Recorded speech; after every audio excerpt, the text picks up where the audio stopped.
Well, it's time to pull honey. The buckwheat's still blooming.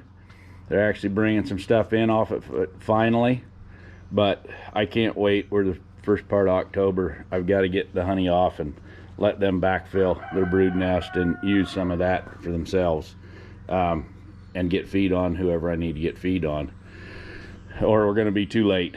So the buckwheat got planted late and bloomed late, and so that's just going to be that. The Japanese customers that wanted the honey will have to deal with it. My bees need food. So I'm using these bee escapes I made, getting them cleaned up, trying to get a bunch of the debris off of them, and check them for flatness. A few of them I've actually run through the table saw here to take some bow out of them, but a few of them were bowed so bad that if I take enough out, the actual escape part is going to hit the frames and it's not going to sit down on it. So they need taped anyway. If there's any crack or gap, you got bees getting in and stealing all your honey before you get back to pull it. So I'll be taping them all. But this board I built, I know I've talked about it a number of times. We'll talk about it again. If I put another small piece of screen here, and then I go into these ends and just put some steel wool so they can't get through. This is a double screen board. And here's your entrance. If you want to stack colonies for the winter, you put a strong colony down below, put this on, put the weaker colony on top, put the entrance out the back. They have their own entrance. They get the heat coming up from the colony below, and the colony below gets the insulation of the colony above them. So this is, you know, a good way to go. I know I swore I wasn't going to let anybody go into winter with less than 7 or 8 frames of bees, but I probably will. I'll probably put a few small ones and stack them together and wrap them so they're not getting water on the hive, and see how they do. So anyway, we're getting these cleaned up, scraping the propolis off them so they'll sit as flat as they can, getting debris off of them, making sure that I don't have that steel wool in here. If that steel wool is left in there, they can't escape. They all end up dead at the bottom of the box, and that sucks. I know. I've done it more than once. So I'm trying to get gone through them all, and then we'll get them loaded and head them over there. Well, guys, we're here to pull some honey. I put the bee escapes on them the other day.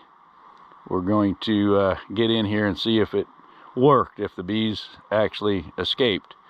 And then I'm going to move them to the next round, because I don't have enough bee escapes, because people talked me into selling them some of mine, and I need to make more. So anyhow, we'll get the camera set up here and see what we find.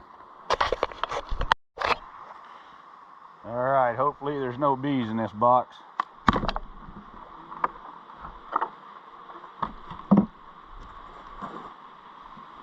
Well, by golly, I don't see any bees in there.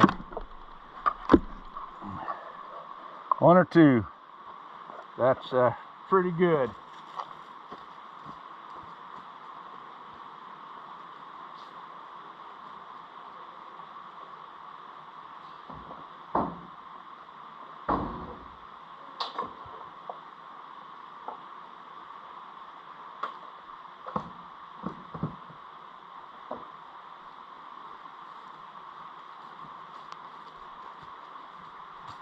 Right on. That's how we want it to look.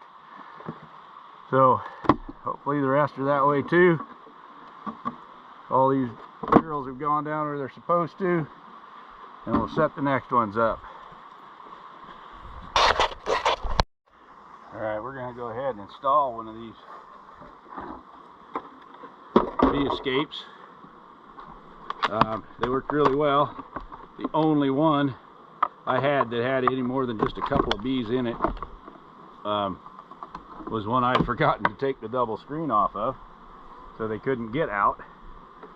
So the others had a few bees, but those are the lazy bees that didn't want to do any work anyway. So we'll pull the super here, then our double screen bee escape. The bee escape part goes down, the little entrance goes out to the front, gives them a chance to see some light. Then the super goes back on it.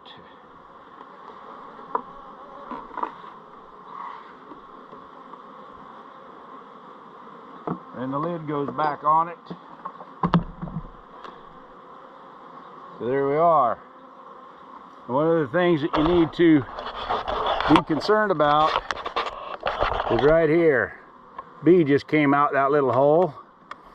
If there's room for bees to get in there, or down here, and a lot of times your supers have bad corners and stuff, if the bees that are guarding that honey go down into your lower box, this box is going to get robbed out because now it's non-defended. So I come in and put a piece of duct tape right here.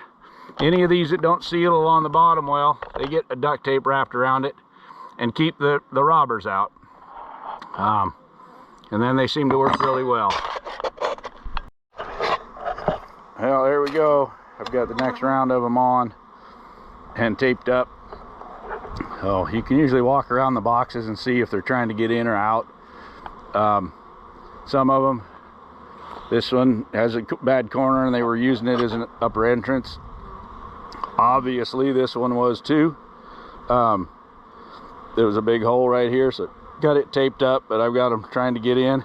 So this is one that I added a box of bees to. Might have been a queen that actually was introduced there too. So they're bringing pollen in the top because there's brood up here in the top, because I just made the change. So I've got to come back and rearrange the whole brood nest to get her on the bottom, get her honey on top, get one of these deeps off of here. And that was what I did when I didn't have the camera. And I need to sit down and just show you guys kind of the lists I made up. I did inspections on all of the colonies, and so I knew exactly what was in what. And there were a few of them that were weaker, a few that went back home to the nursery yard, some that were laying worker and got shook out, so those will get replaced completely by some strong ones I have at home. A lot of them just needed a little bit of extra help. You know, queen was doing fine, but they had 9 frames of bees, and I have extra colonies at home, so I went ahead and brought those over and merged them. Some of them had bad queens that just weren't cutting it, so they got one of my August splits with the queen in them.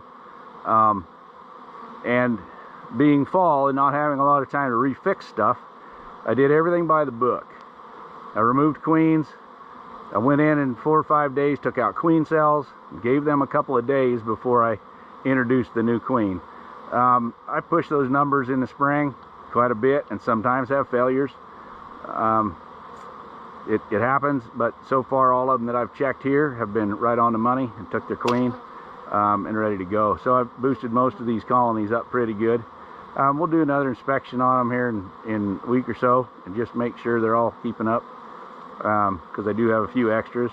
A lot of the ones I have left extra are building up to be their own strong colonies too, though, so I don't necessarily want to split those down if I don't have to. I took some of the weaker ones that had less frames and added those to ones that had less frames here. So anyway, that plan all worked well. So anyhow, that's what I've been up to.